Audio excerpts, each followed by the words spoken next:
Take your holiday green bean casserole from bland to brilliant with Hatfield Classic Cut Bacon. Start with your traditional casserole recipe. Then add a generous layer of crispy chopped Hatfield bacon on top. The rich, smoky flavor takes this holiday classic from side dish to showstopper. Your guests will savor the upgrade and return for seconds and even thirds. More holiday recipe inspiration awaits at simplyhatfield.com. Hatfield. Better care, better pork, better holidays.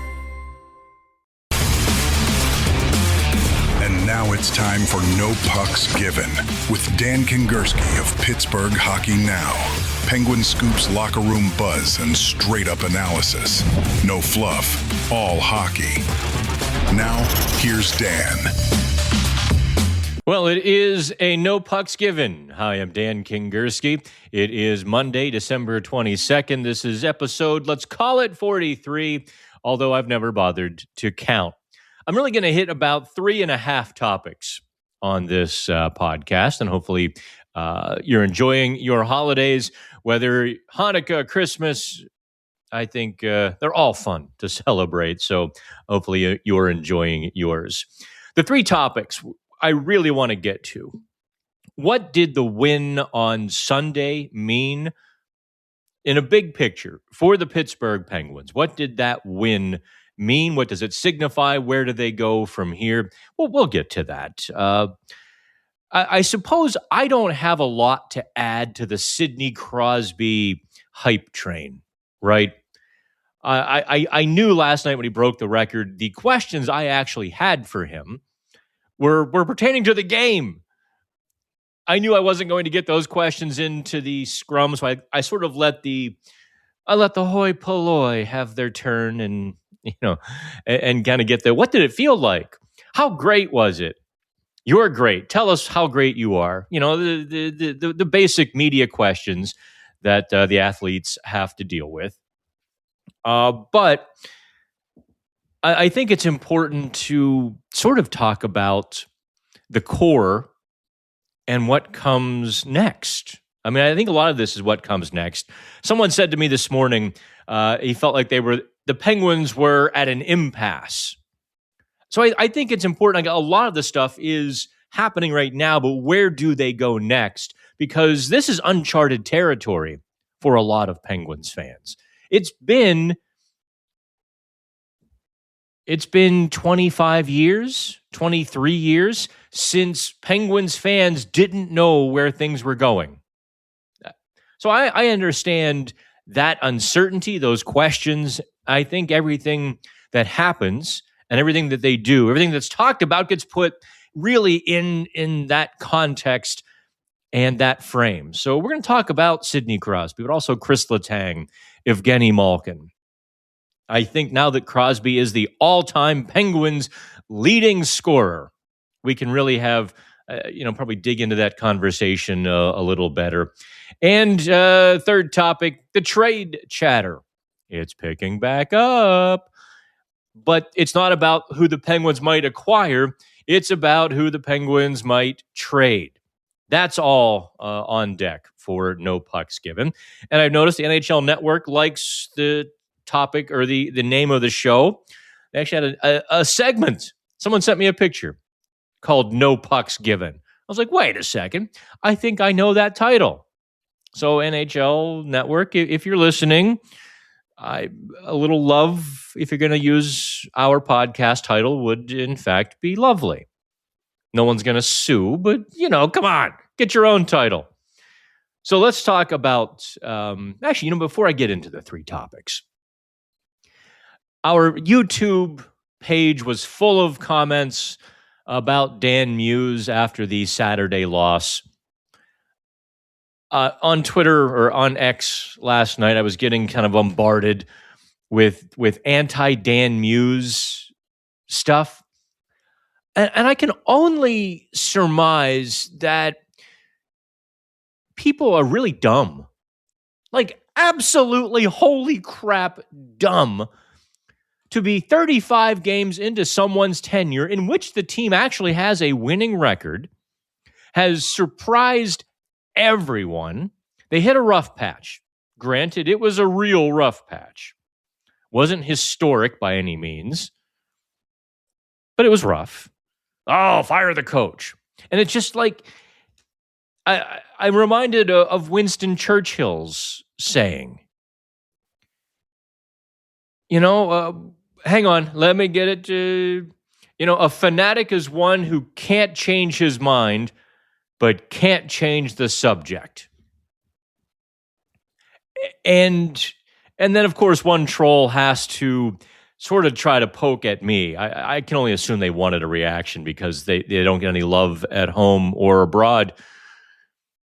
Well, let's see how I'm going to save this tweet. And in a couple months, when you change your mind because you know what's going to happen and you try to be right, I'm going to save this tweet. It's like, well, the world does change sometimes on a day-to-day basis. Sure, in 6 months, I might say, it wasn't the right fit or isn't the right fit. But good gosh almighty, 35 games into someone's tenure, to be blaming Dan Muse for the Pittsburgh Penguins' shortcomings is like blaming the little Dutch boy for the holes in the dike. The guy is trying to make chicken salad with a roster that is not salad worthy. Didn't know where I was going to go with that one, did you? Or how I was going to finish it. And so honest to gosh, I suppose I'm giving trolls ammunition now by telling them, if you want to make me think you're an idiot and other people to know you're an idiot, just bring up the Dan Muse stuff. Just absolutely steer into the skid like, they should fire Dan Muse. So just to follow these people's timeline, the Penguins are terrible. Terrible team, terrible players. Kyle Dubas did a bad job. Penguins win a few games. Dan Muse, they just needed a new coach. That's all they needed. Penguins lose a few games. Fire Dan Muse. What's wrong with that logic train, right? It didn't bother building tracks for that logic train. Now, so I suppose, yes, I try not to call large segments or segments of the audience idiots, morons. But if you're like, they need to fire Dan Muse, here's your sign. Take a number. And that's just some of the dumbest stuff I've ever heard. Someday there will be a day when Dan Muse is not the right guy for the job, or we have, bigger questions to ask. But today, December 22nd, sure as heck not that day. So what does the win on Sunday mean? And I always sort of, in these situations, ask myself, okay, what would I be saying if the opposite happened? What if the Penguins lose 4-0 once again for like a third straight game?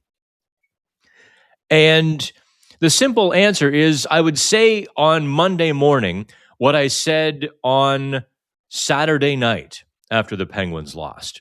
This roster isn't really good enough, especially without Evgeny Malkin. When you take Malkin off the board for this team, they don't have a lot of offense. They have Sidney Crosby and Sidney Crosby's line. And care to fill in the rest of that sentence? They really just don't. Sure, early in the season, Todd Nelson's power play zipping. It was humming.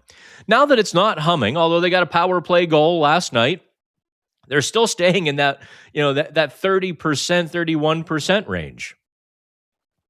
At this point, it's not a fluke.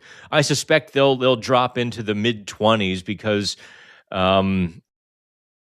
teams will figure them out, and teams will eventually game plan for that power play and really get after them, and then the cat and mouse game will begin there.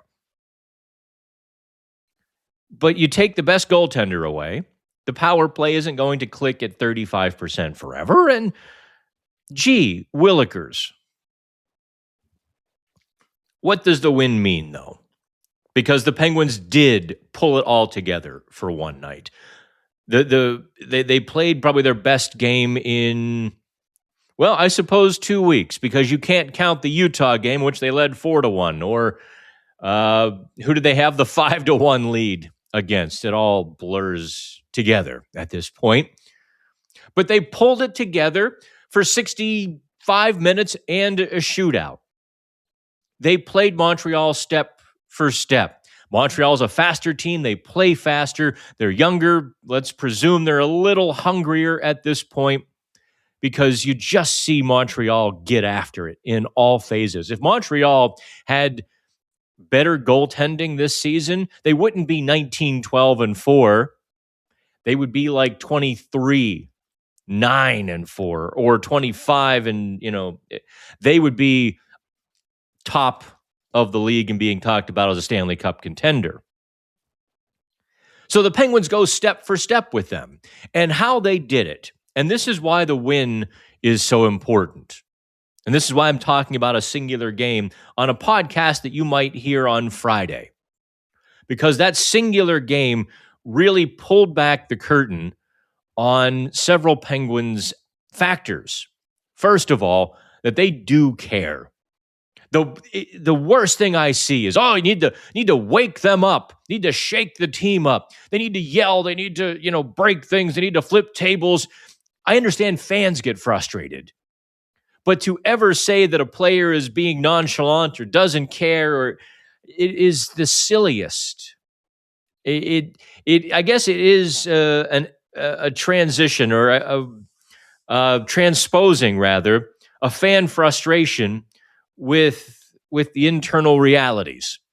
Nobody gets angrier after a loss than Sidney Crosby.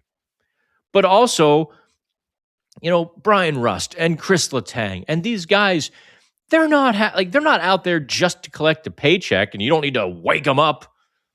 If they're not playing well, believe me, they know before anybody else does. And that win really, I thought, showed you the character, because they did things last night, Sunday rather, that they haven't done very well. They were in the corners. They were chipping and chasing, dumping and chasing, getting after it with some aggression, but some responsibility as well. They weren't, for the most part, I mean, there were some moments in the first period when I thought the F3 was getting too aggressive and they weren't on top of the puck. By and large, they were on top of the puck.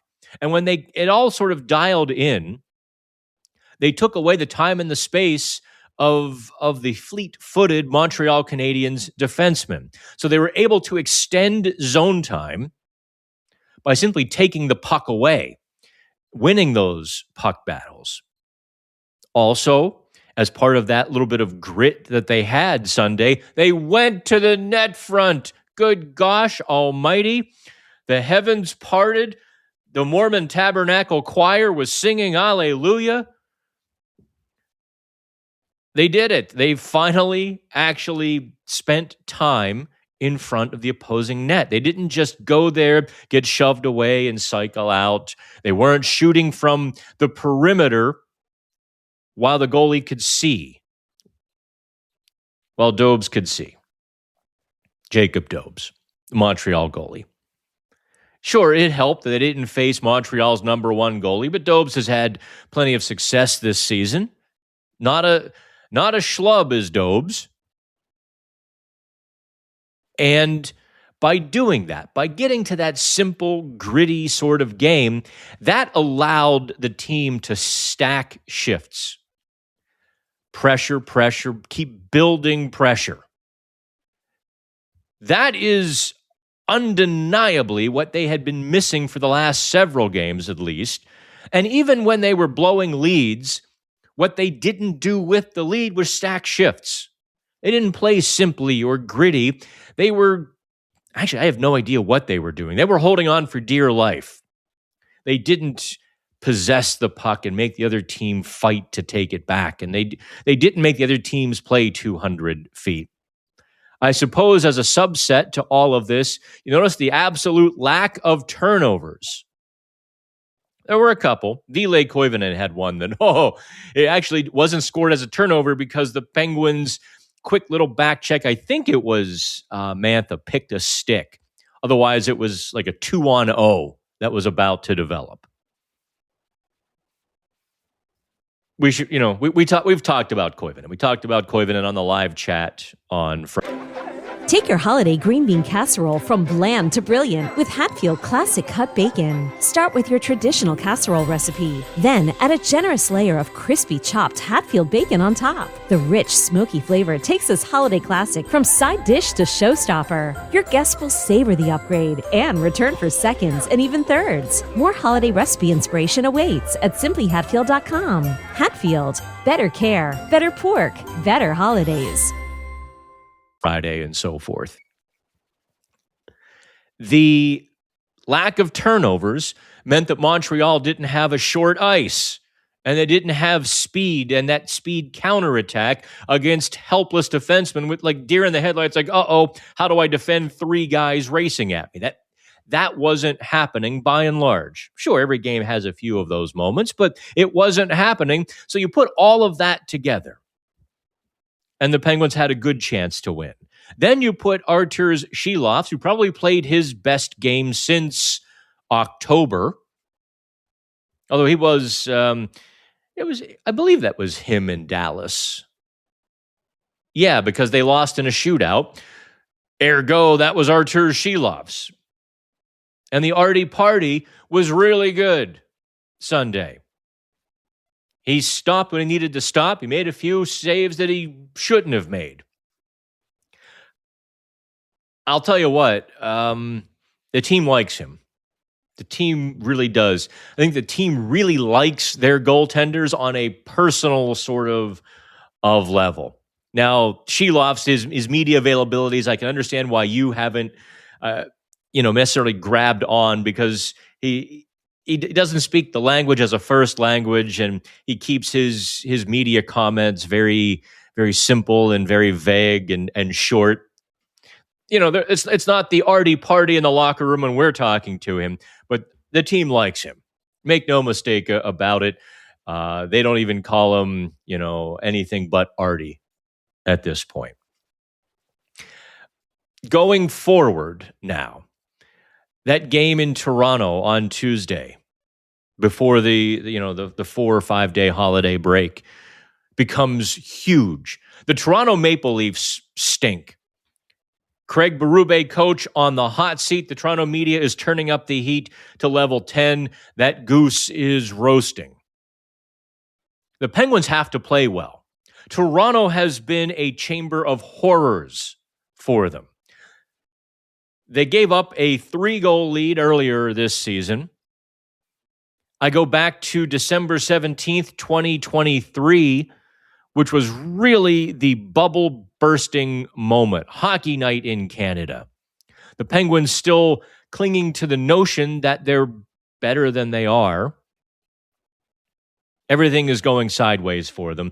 They come in Hockey night in Canada, December 17th, and just get smacked around. 7-0 in front of a national TV audience. Erik Karlsson vaguely called out teammates. I was never sure, who he meant, but, like if you're not feeling well, you still have to come in and play at an NHL level and so on and so forth. It was just ugly with a capital F. Toronto hasn't been good to them. So they have to play well. Even if they don't win on Tuesday, I think that's beside the point. They have to play well. If they do that, then the rest of the season begins to open up for them, because the entire Eastern Conference is both mediocre and above 500. Realize that. The entire Eastern Conference is above 500. I've never seen that, where 16 is 500 and number one isn't too far ahead. It really speaks to, honest to goodness, if the Penguins made the playoffs, I have no idea what will happen. They could win they could win one game, they could win 3 series. And I'm not joking about that. Of course, let's see how they look in April. The win took huge weight off of everybody's shoulders. Really can't begin to tell you. I'm going to actually try to, let's see if I can add, I'm going to add some local video here in a second.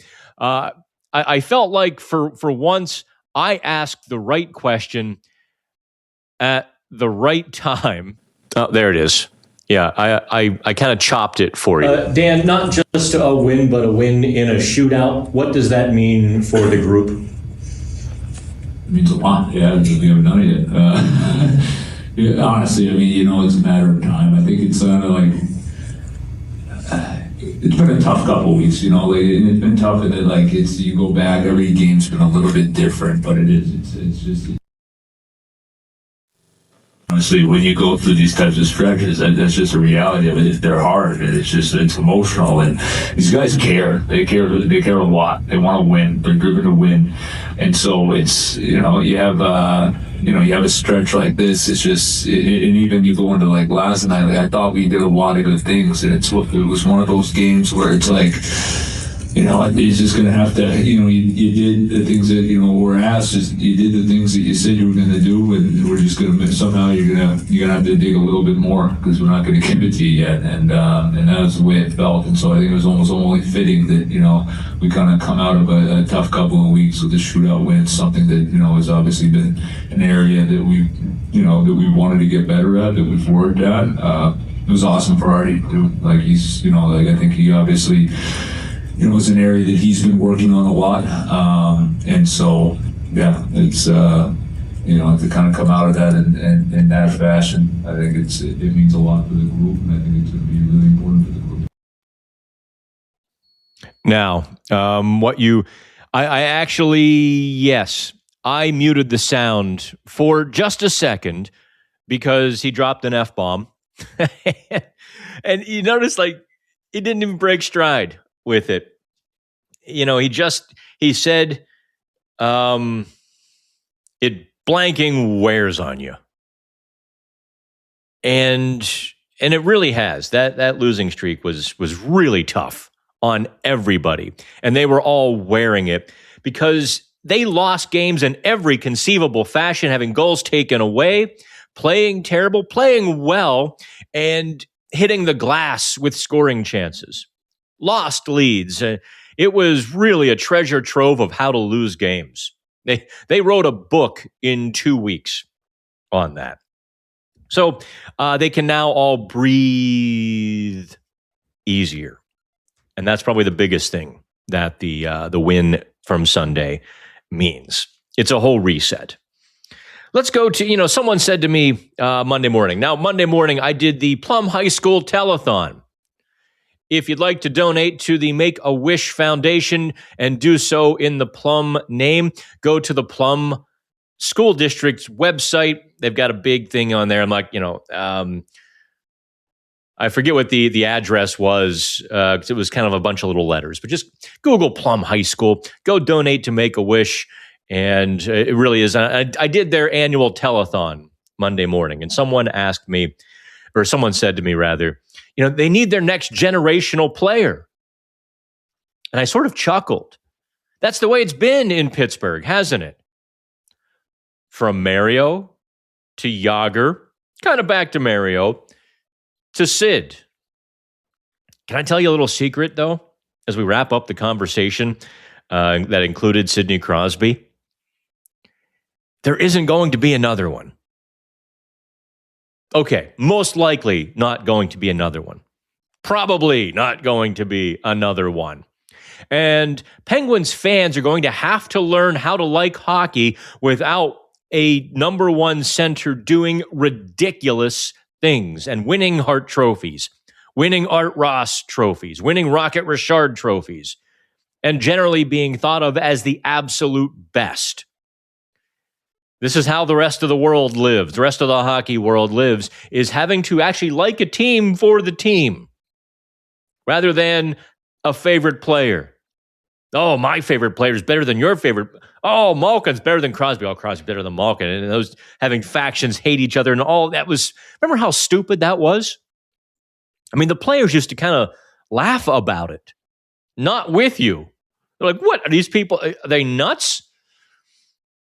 So you get to this point, and the odds of getting Gavin McKenna or Keaton Verhoff, I'm not even sure Keaton Verhoff will be thought of as an all-time great, although he can be a real franchise cornerstone, sort of like Matthew Schaefer.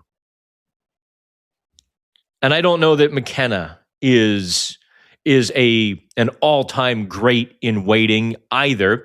His year at Penn State certainly has had some adversity and some challenges, and I heard he put one in his own empty net the other night. He's learning, right? Maybe he doesn't have the defensive game yet, or whatever it might be. Let's just say they get Gavin McKenna, and he's not. Let's just say maybe he's more Connor Bedard than Sidney Crosby, whereas he's a great player in waiting, still growing and finding his path, but isn't an all-time Hall of Fame great yet, or might not even get to that level yet. Just think about that. How are you going to react if you don't have, I guess people don't put posters on their wall anymore. I don't know if you buy, the NIL, the little, thing on your phone with their picture. Never made sense to me, but I digress. What are you going to do? Are you going to stick around for hockey? Boy, I sure hope so. Now, let's get to the trade chatter here. But before I do that, I'm going to take a break for producer Scott. We're going to take this little time out. We are on the Odyssey Podcast Network. I appreciate you downloading and liking and subscribing and all of that. We'll take this time out on the audio side. Be back with more on No Pucks Given.